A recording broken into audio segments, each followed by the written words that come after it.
Mga kaswerte, mag-uumpisa na po ang Hungry Ghost Month ng August 4 hanggang September 2 at ang Hungry Ghost Festival naman ay August 18. Ano po ba ang mga hindi dapat gawin upang hindi malasin? Makinig po kayo mabuti at i-share niyo po rin ito sa inyong mga kaibigan.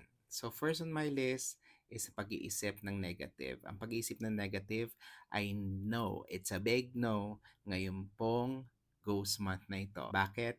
Lahat po ng gagawin nating hindi tama ng Ghost Month will stay longer sa atin. So kung kapag ikaw ay nega na tao, lalo kang magiging nega for a very long time. Gusto nyo ba yon? Second on my list is paglilipat ng bahay. Huwag po maglilipat ng bahay. Third is pagpapakasal.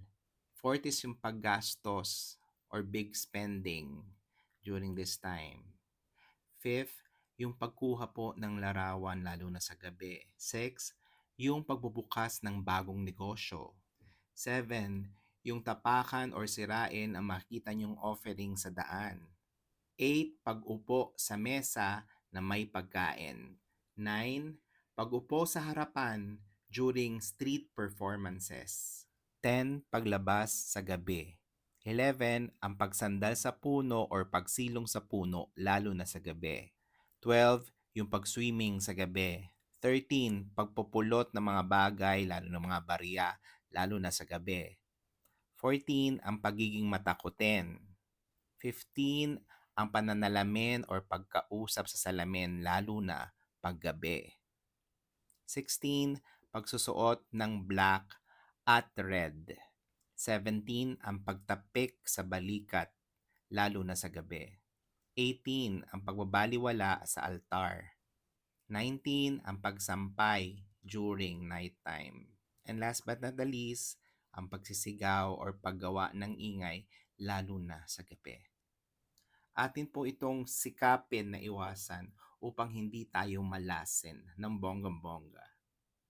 By the way, ito po pala ang aking social media account, yung aking FB account. So dito lang po at ito lang po ang aking legit na account sa Facebook. So please follow me sa aking Facebook account. Marami po kayong makikita ng mga testimonies ng mga taong siniswerte. At the same time, mga testimonies ng mga nakabili na at naka-experience na ng aking pampaswerte bracelet. Lagi po rin nating tandaan na ang pagdarasal ay isang malakas na tool para tayo ay mas maging lalong blessed. So again, this is Angel Card saying love and light to all and mag-ingat po tayong lahat. Blessed be.